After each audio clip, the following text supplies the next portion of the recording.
Loué soit Dieu et bienvenue à notre Rhapsodie des réalités du vendredi 12 février 2021. Je suis la sœur Fabienne de Rion. Rion est le réseau d'évangélisation qui vous apporte la parole de Dieu par la Rhapsodie des réalités. Alors, nous allons lire notre passage du jour. Il est intitulé Persister dans la parole. Oui, persister dans la parole. Parce que Soya Kilomé, qui est l'auteur de la Rhapsodie des réalités, a tiré ce passage de Jacques 5, verset 16, de la version traduction littérale KJV. Alors, nous lisons notre verset du jour ensemble. La prière fervente, efficace du juste rend une énorme puissance disponible. Loué soit la parole de Dieu. Alors, le pasteur nous dit, la version classique amplifiée de notre verset principal met l'accent sur la prière persistante. Elle dit, la prière fervente, sincère, continue d'un homme juste rend disponible une puissance énorme, dynamique dans son œuvre. Lorsque vous priez, la prière persistante, elle est sincère et continue. C'est-à-dire que vous ne priez pas pour une minute, vous ne priez pas une fois, vous continuez à prier. Alors, qu'est-ce que cela fait? Ça produit, ça rend disponible une puissance énorme, dynamique dans son œuvre. Lui soit Dieu. Le mot continue ici est une indication claire qu'il doit y avoir une certaine persévérance. Oui, lorsque vous avez besoin d'un résultat, vous voulez voir un résultat, que ce soit dans la santé, dans les finances, quoi que ce soit, vous priez sans cesse. Vous priez avec persévérance. Vous continuez, elle est sincère et continue. Vous ne cessez pas jusqu'à ce que vous voyez le résultat. Vous continuez à prier. Vous priez, vous insistez.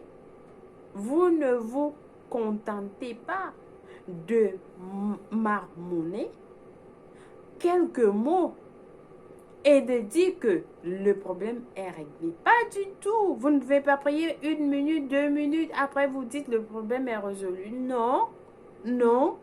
Vous continuez à insister jusqu'à ce que vous voyez la note de victoire dans votre esprit. Vous priez ainsi, vous allez avoir le résultat. Prenons l'exemple du Maître, Jésus-Christ. Il nous a montré comment est-ce qu'il priait et cela doit nous servir d'exemple.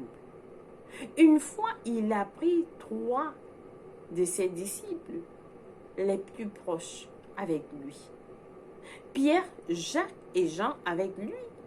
Et ils sont allés à un endroit appelé Gethsémane pour prier. Alors, dans Matthieu 26, verset 39, il nous dit, puis, ayant fait quelques pas en avant, il se jeta sur sa face et pria ainsi. Mon Père, s'il est possible que cette coupe s'éloigne de moi, toutefois, non pas ce que je veux, mais ce que tu veux. Il priait ainsi. Il priait ainsi avec tant de persistance. Il priait ainsi avec sincérité. Il priait ainsi avec passion. Il priait ainsi avec peine, avec douleur dans le cœur. Mais il priait, il continuait à prier. Alors, lorsque vous avez des problèmes, vous avez des soucis, peu importe ce que c'est, prenez le temps de prier. Prenez le temps de prier, vous pleurez, vous vous lamentez, vous vous agenouillez, vous tombez, vous vous couchez, vous pleurez devant Dieu. Alors le Seigneur écoute vos prières. Il ne prend pas ça comme un rien. Non, il se soucie de nos prières. Et d'ailleurs, il nous a demandé de prier parce qu'il voudrait répondre. Alors, tout ce que nous avons à faire, c'est prier. Luc, par l'Esprit, révèle quelque chose de très important dans Luc 22, verset 44. Il nous dit, étant en agonie, il priait plus instamment. Et sa sueur devint comme des gros mots de sang qui tombaient à terre. Alléluia. Il priait comme en agonie. Il était en agonie. Il priait dans la peine. Il priait, il sentait mal. Mais il continuait à prier. Parfois, vous priez dans l'esprit, vous priez, vous pleurez. C'est-à-dire que c'est l'intensité de la prière qui produit le résultat. Jésus était perturbé et il a prié de toutes ses forces. Lorsque vous voulez avoir ce résultat, vous voulez voir ce changement dans votre vie, vous priez avec toutes vos forces. Vous priez avec toutes vos forces, sans cesse. Ce n'était pas une prière ordinaire de 2 minutes, non. Lorsque vous voulez voir le résultat, vous ne priez pas pour 2 minutes et vous partez. Non, pas du tout.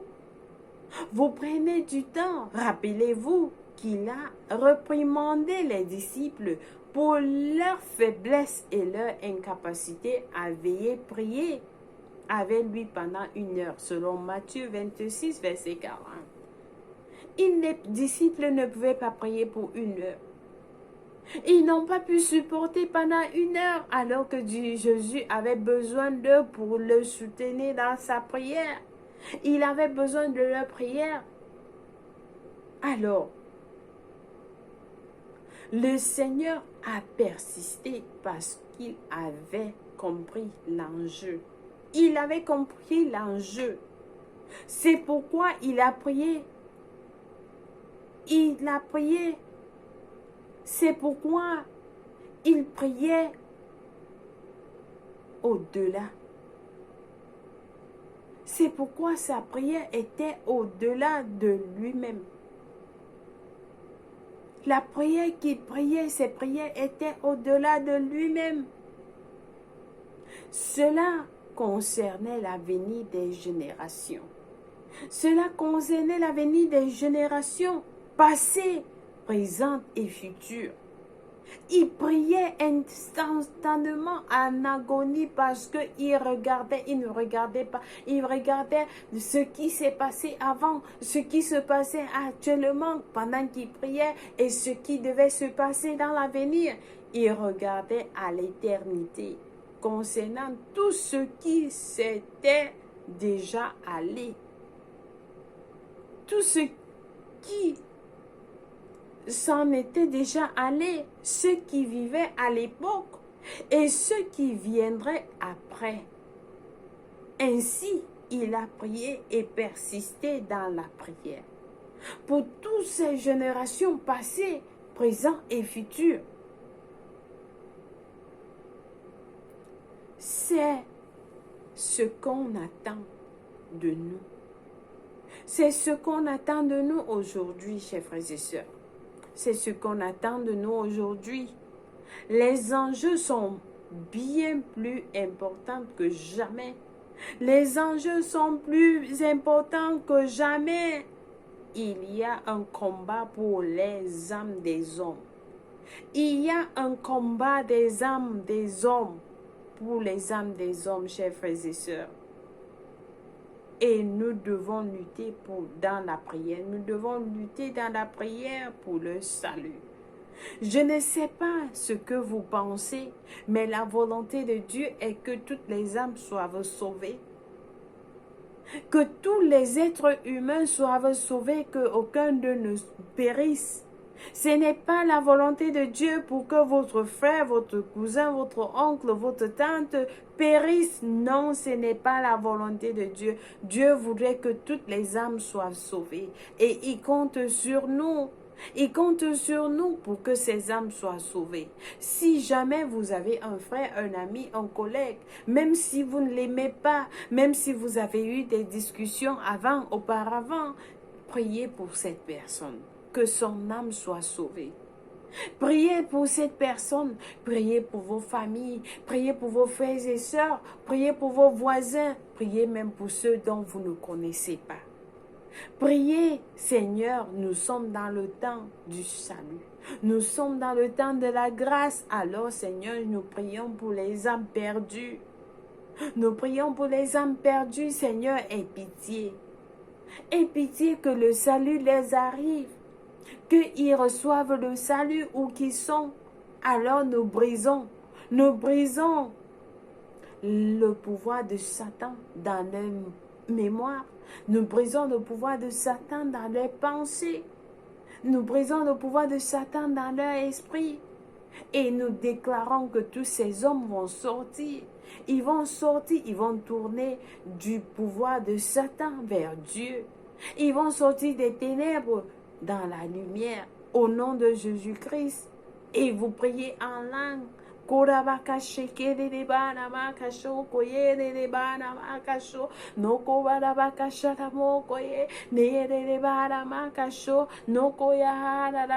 priez en langue, vous priez en langue, ainsi, vous priez pour les âmes. Que ce soit dans vos familles, vous priez. Alléluia.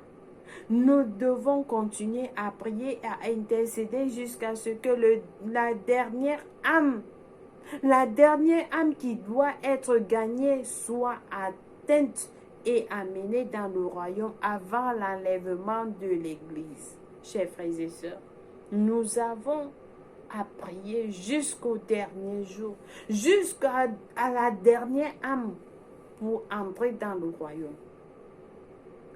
La parole de Dieu dit, Dieu a déjà planifié le nombre d'âmes qui vont entrer dans le royaume. Alors, nous avons ce mandat à prier pour que ces âmes, toutes ces âmes entrent dans le royaume. Nous avons à le faire. Cette année, si vous n'avez jamais prié dans votre vie, priez, apprenez à prier avec persistance. Priez, ne priez pas juste pour vos besoins, priez pour les autres. Alléluia, loué soit Dieu. Je pense que ce message est très important. Ce message que nous avons lu aujourd'hui est très important pour nous tous.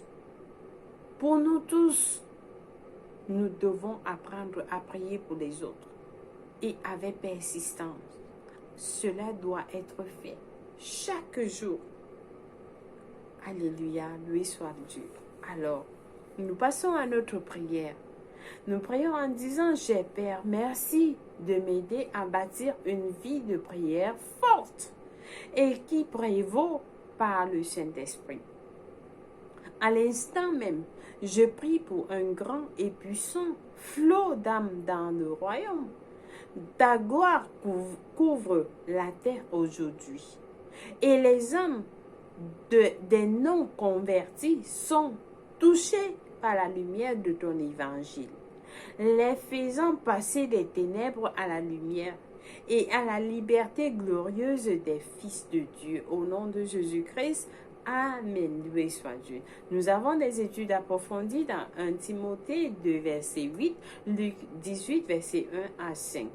Pour la lecture biblique de 1 an, nous avons à lire Matthieu 27, verset 45 à 66, Lévitique 1, verset 3 à Lévitique 3. Pour la lecture biblique de 2 ans, nous avons à lire Matthieu 13, verset 53 à 58, Genèse 43. Loué soit Dieu. Alors, si vous n'avez pas encore reçu Jésus-Christ, vous n'avez pas encore fait Jésus-Christ comme Seigneur et Sauveur de votre vie, Je vous invite à prier cette prière avec tout cœur. Et Dieu va vous écouter. Dieu va vous écouter et il va vous répondre. Alors, priez cette prière avec tout cœur.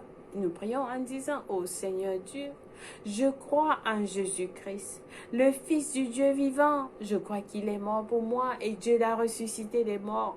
Je crois qu'il a en vie aujourd'hui. Alors je confesse de ma bouche que Jésus-Christ est le Seigneur et le Sauveur de ma vie. Par lui et en son nom, j'ai la vie éternelle. Je suis né de nouveau. Merci Seigneur de m'avoir donné la vie éternelle dans mon esprit. Alors j'ai décidé de te suivre en avant pour toujours, en arrière pour jamais. Aide-moi Seigneur à te connaître, à faire ta volonté sur terre. Merci Seigneur d'avoir sauvé mon âme. Alors à partir d'aujourd'hui, je vais te servir tous les jours de ma vie.